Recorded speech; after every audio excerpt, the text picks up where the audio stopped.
When Sibawayhi, as you know, he died at the age of 33, by the way, Sibawayhi. He died because of 33. Sah, very young.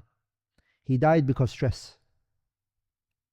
Yeah, he got beaten in a debate between him and Al-Kisai. And just before that, Sibawayhi, when he came in, before Kisai walked in, before Kisai walked in,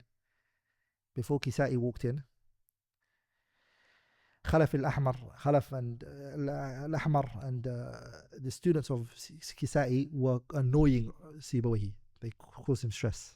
So he got angry. He said, I'm not going to talk to you guys until your sheikh comes. That's when Kisai walked in. Allahu Alam, the scholars mentioned different explanations. Was it Harun al-Rashid who was the one that was there? Or was it Khalid al-Barmaki? Allahu Alam, I don't know. Lakin, the Quran supports the argument of who? Sibawayhi. The way that the discussion went was, Sibawayhi said, la, you're wrong. Kisai said, Wallahi, you're wrong. You can say it both ways. You can say, فَإِذَا هُوَ هِيَ فَإِذَا هُوَ إِيَاهَا. Both of them are right. Khalid al-Barmaki said, listen. Yahya ibn Khalid al-Barmaki said, listen. I am... we're bystanders. You guys are the biggest giants on this earth when it comes to Arabic language. If you guys are disagreeing, we don't know what to say. Kisai said, no, there's a judge. Hey. He said, at the door there is the Bedouins, who the Arabic language is their what? لست بنحوي يلوك لسانه ولكني سليقي أقول فأعرب. They're the eloquent Arab Bedouins who the language is theirs. Let's ask them, which one do you guys say? And let's see how it goes. They went. Some of the scholars, they say Kisai, because he was the mu'addib, he was the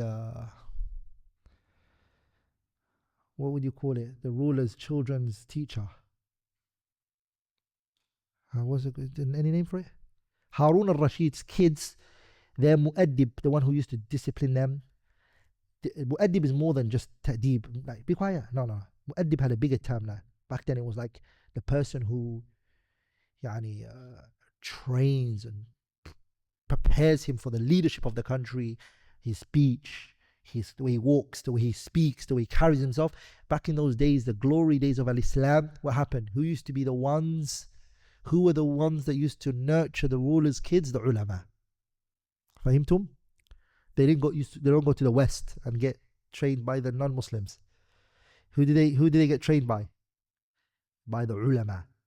So then when they come, the next ruler is now a trained Muslim, has identity of Islam. When he comes, he pushes Islam, right? So the Bedouins, who are they going to be siding with?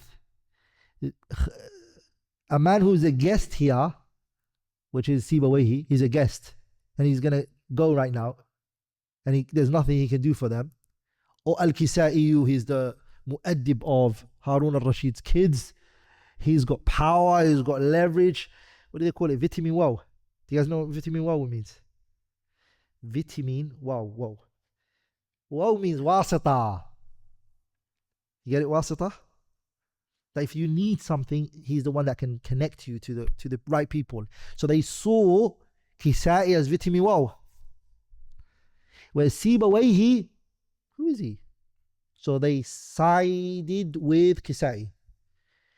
And that hurt Sibawayhi. And he embarrassed in front of everybody. He don't know the Arabic language. And by the way, Sibawayhi, when he was young, he sat in the halaqah of Hamad ibn Salama and he read the hadith, and Hamad said to him, Lahanta ya Farisi, you grammatically read wrong. And he got up and he said, La atlubanna ilman la yulahhinuni fihi ahad. I'm going to seek a knowledge. No one is ever going to say to me, you're grammatically wrong. So he left and he went to Khalid ibn Hamid al-Farahidi and Yunus ibn Habib, and he went around. For years he was writing. He went to the Bedouins, wrote everything that they say, documented it. So right now he is full of knowledge. To be again told that you're speaking wrong, it hurt him hard. And then Kisai, they said he hurt him even more by saying to the ruler, this guy is a traveler, Miskeen, he wants some money, just give him something and let him go. And that hurt Sibawayhi even more. So Sibawayhi ran and he stayed. He didn't even go to Basra, where he was the Imam of the people of Basra. He ran away. He went to his land of origin. He was a Persian man. Sah. Both of them, by the way, are Persians, they're not Arabs. ولا كسائي ولا سيبويه. Allah raises you. It doesn't matter if you're Arab, non-Arab, it doesn't matter. No. Yeah, brothers. The two men that day were the most knowledgeable men in the Arabic language, who were discussing the most intrinsic issues of the Arabic language. Kisai is the man Shatibi said about him, وَأَمَّا عَلِيٌّ فَالْكِسَائِيُّ نَعْتُهُ لِمَا كَانَ فِي الْإِحْرَامِ فِيهِ تَسَرْبَلًا. And they called him Kisai because he did Umrah or Hajj not with an ihram. He did it with his cloak. Kisai means cloak. He wore it because he didn't have money even to do Hajj with ihram. So Sibawayhi took his shoes. He said, I don't want no money. He went, instead of going to Basra, he went to his original land of where he was originally from, stayed, and due to depression and sadness, he died because of it. That time, he had already finished writing a book that he worked on. When he finished the book, one of his students, Al-Akhfash Al-Awsat, there's three Akhfash, Akhfash Al-Akbar, Akhfash Al-Awsat, and Akhfash Al-Saghir. إطلاق الأخفش, لكن when the ulama say قال الأخفش, كتب النحو, they're referring to Akhfash Al-Awsat.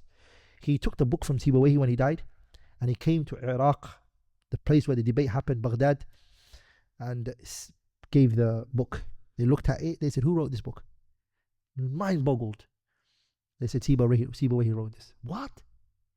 Because everybody thought bad of him after the debate.